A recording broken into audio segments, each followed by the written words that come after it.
Tuloy na ang impeachment trial ni VP Sara sa July 6 sa usapin ng pagbubukas ng tax records ng bise at ng kanyang asawa. Nasa kamay na raw ng Senate Impeachment Court ang desisyon. Yan ang agenda report ni Hannah T. Iisa lang talaga ang tinitignang petsa ng Senado para sa pagsisimula ng impeachment trial ni VP Sara. At yan ay ang July 6. Kasunod yan ng 5-day pre-trial conference kung saan may masusing pagbusisi at pagmamarka ng mga ebidensya para sa kaso ng bise. Ayon kay Senate Secretary at Impeachment Clerk of Court Renato Bantug, walang usapan sa ngayon na ipagpaliban ang paglilitis. Mismong sila raw ay nagtatrabaho na ngayon para matiyak na matutuloy ito sa nakatakdang araw. Walang usapan about any other date being the start of the impeachment trial. Kagabi, nagpulong kami ni Senate President at ang namin ay July 6 pa rin ang start ng trial.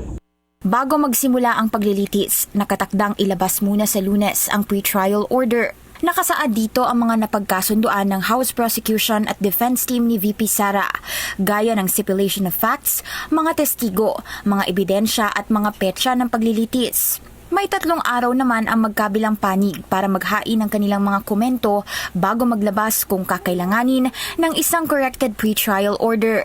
Kabilang sa mga hinihintay ang komento ng depensa sa hiling ng House Prosecution na buksan, iimbentaryo at markahan ang nilalaman ng umano'y BIR box na may laman ng tax records ni VP Sara.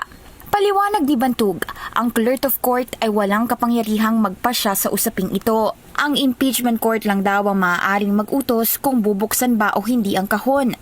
Una itong itinurn over sa kustudiya ng Senado kasamang Articles of Impeachment at hindi ito nabuksan sa Kamara dahil sa posibleng paglabag ng confidentiality rules sa ilalim ng National Internal Revenue Code.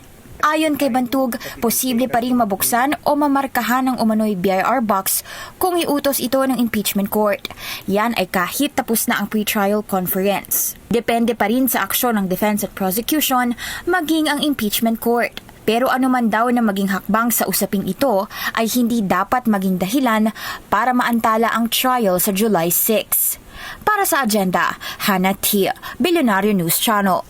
Manatiling nakatutok sa Billionaire News Channel. Sumubaybay sa aming social media accounts at mag-subscribe sa aming YouTube channel para sa mga eksklusibong balita at storya.